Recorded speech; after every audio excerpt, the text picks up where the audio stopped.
Assalamualaikum warahmatullahi wabarakatuh. Selamat pagi Bu Alvis. Izin memperkenalkan diri, nama saya Fatah Habibur Rahman Prabowo dengan 3 NIM akhir 199 dari kelas Akuntansi Forensik EAG.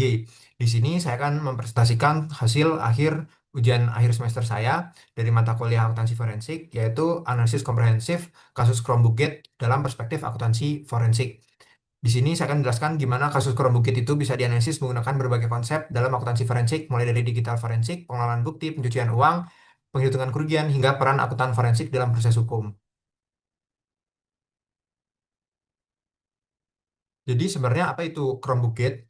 Jadi Chromebook Gate adalah kasus pengadaan perangkat Chromebook oleh pemerintah dalam program digitalisasi pendidikan nasional. Program yang sebenarnya tujuannya untuk mendukung transformasi digital di sekolah-sekolah. Namun dalam pelaksananya muncul berbagai dugaan penyimpangan yang kemudian jadi perhatian publik. Di sini ada tiga isu utama yang menjadi sorotan. Yang pertama adalah dugaan markup harga, yaitu harga pengadaan yang diduga jauh lebih tinggi dibandingkan dengan harga pasar yang wajar. Lalu yang kedua adalah dugaan konflik kepentingan, yaitu adanya eh, indikasi hubungan tertentu antara pihak pengadaan dengan vendor yang memenangkan proyek. Lalu yang ketiga adalah spesifikasi yang tidak sesuai kebutuhan, karena di sini Chromebook yang dipilih dinilai kurang optimal untuk digunakan dalam banyak sekolah, terutama yang memiliki keterbatasan akses internet. Akibat adanya permasalahan tersebut, kasus yang ini bisa diduga berpotensi menimbulkan kerugian negara dalam jumlah yang sangat besar dan menjadi menarik untuk dianalisis dari perspektif akuntansi forensik. Selanjutnya, di sini saya akan membahas soal yang pertama, yaitu mengenai digital forensic and cybercrime management, yaitu peran digital forensik dalam mendeteksi manipulasi pada kasus Chromebook Gate. Nah, dalam kasus Chromebook Gate ini, dugaan penyimpangan tidak hanya berkaitan dengan masalah keuangan, tetapi di sini juga ada kemungkinan adanya manipulasi dalam proses pengadaan yang dilakukan secara digital. Salah satu teknik yang bisa kita gunakan adalah analisis metadata. Nah, melalui metadata, investigator bisa mengetahui siapa yang dapat membuat dokumen spesifikasi teknis, kapan dokumen tersebut dibuat, kapan direvisi, serta siapa yang melakukan perubahan. Informasi ini dapat membantu mengidentifikasi apakah terdapat keterlibatan pihak tertentu sebelum proses tender itu dimulai. Lalu yang kedua adalah rekonstruksi sistem e-procurement. Pada tahap ini dilakukan pemeriksaan terhadap audit trail, database yang ada pada transaksi, dan histori perubahan dokumen untuk melihat apakah terdapat perubahan spesifikasi yang tidak sesuai dengan prosedur atau adanya indikasi pengaturan pemenang tender. Lalu dilakukan juga pemeriksaan log server. Dari log server, investigator di sini bisa mendeteksi pola akses yang mencurigakan, misalnya adanya perubahan data di luar jam kerja atau akses dari alamat IP yang sama antara pejabat, pengadaan, dan vendor tertentu. Dengan teknik-teknik tersebut, digital forensik bisa mengungkap bagaimana dugaan manipulasi terjadi serta siapa saja pihak yang kemudian terlibat. Masih di nomor satu, apa tantangan hukum dalam menjaga integritas bukti digital?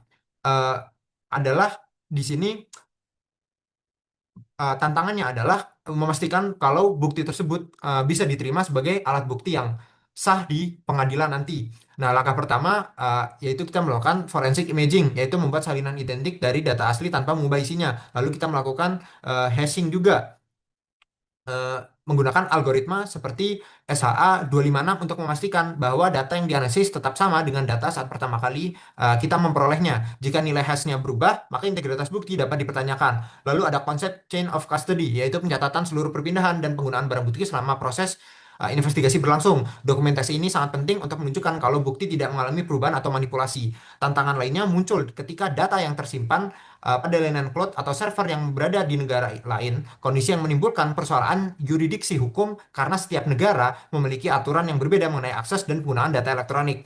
Oleh karenanya, investigator harus memastikan kalau bukti-bukti yang dikumpulkan itu sesuai prosedur agar tetap kuat saat di pengadilan. Soal kedua mengenai proper evidence management.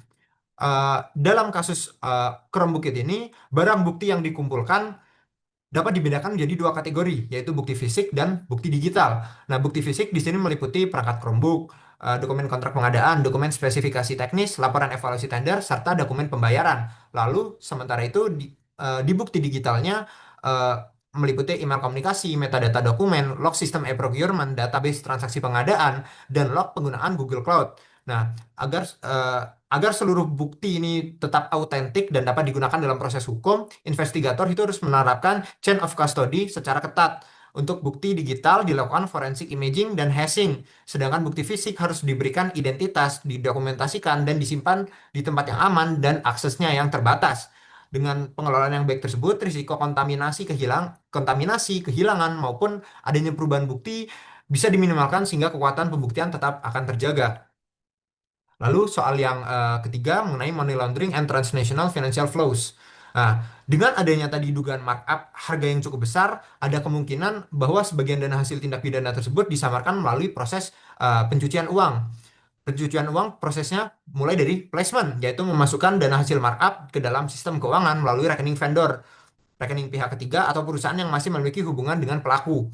Yang kedua adalah layering, yaitu menyamarkan asal-usul dana melalui berbagai transaksi seperti transfer antar rekening, penggunaan perusahaan cangkang, pembelian aset, atau pengiriman dana ke luar negeri. Lalu kemudian tahap yang terakhir adalah integration, yaitu menggunakan kembali dana yang telah disamarkan untuk investasi, pembelian properti, atau kegiatan usaha lainnya sehingga terlihat sebagai kekayaan yang diperoleh secara legal. Tapi jika dana tersebut mengalir nantinya ke luar negeri, maka akuntan forensik perlu melakukan financial tracing, bank account analysis, beneficial ownership investigation, seperti teknik follow the money. Selain itu, investigasi juga perlu didukung melalui kerjasama internasional seperti Mutual Legal Assistance atau MLA dan koordinasi dengan PPATK.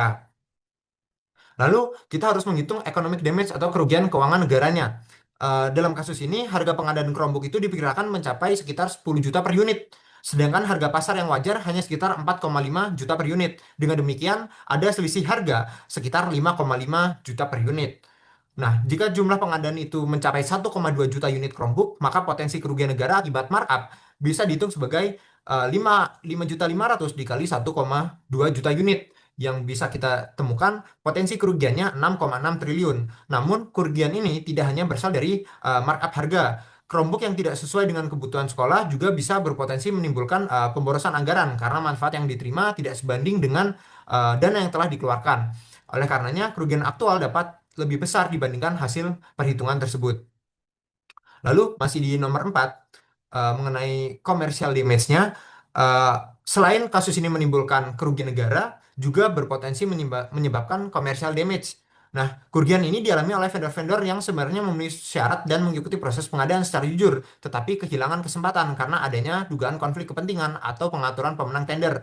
Akuntan forensik bisa menghitung kerugian tersebut menggunakan pendekatan loss profits, yaitu menghitung keuntungan yang seharusnya diperoleh apabila proses tender berlangsung secara adil. Lalu ada pendekatan loss business opportunity, yaitu menghitung nilai bisnis, peluang bisnis yang hilang akibat kegagalan memperoleh proyek tersebut. Nah, dampaknya di sini bukan hanya pada keuntungan jangka pendeknya, tetapi juga pada reputasi perusahaan, peluang kerjasama di masa depan, serta kesempatan memperluas pangsa pasar. Dengan demikian, kerugian yang ditimbulkan tidak hanya dirasakan oleh negara, tetapi juga oleh pelaku usaha yang kehilangan kesempatan untuk bersaing secara ketat. Untuk soal yang terakhir mengenai litigation service provided by accountant. Nah, dalam tahap pra-persidangan, saya sebagai akuntan forensik harus membantu jaksa penuntut umum dengan menganalisis dokumen pengadaan, memeriksa transaksi keuangan, menghitung kerugian negara, serta menelusuri aliran dana yang mencurigakan. Nah, hasil analisis tersebut kemudian kita susun dalam bentuk laporan investigasi yang dapat digunakan sebagai dasar dalam proses hukum. Ketika memasuki persidangan, akuntan forensik bisa berperan sebagai saksi ahli atau expert witness. Tugasnya di sini adalah menjelaskan hasil investigasi, metode analisis yang digunakan, dan dasar perhitungan kerugian negara secara jelas dan mudah dipahami oleh hakim. Dalam menjalankan peran tersebut, saya juga harus tetap menjaga independensi, objektivitas, integritas, dan profesionalisme sehingga keterangan yang diberikan tetap kredibel dan bisa dipertanggungjawabkan nantinya. Nah, selanjutnya yang terakhir adalah kesimpulannya.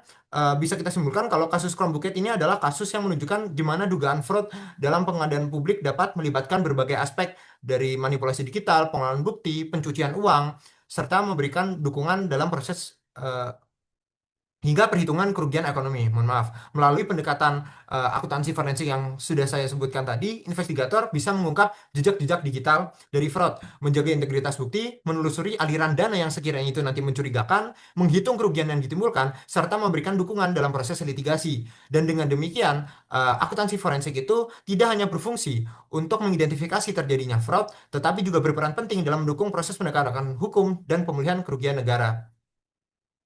Terima kasih. Sekian presentasi dari saya. Wassalamualaikum warahmatullahi wabarakatuh.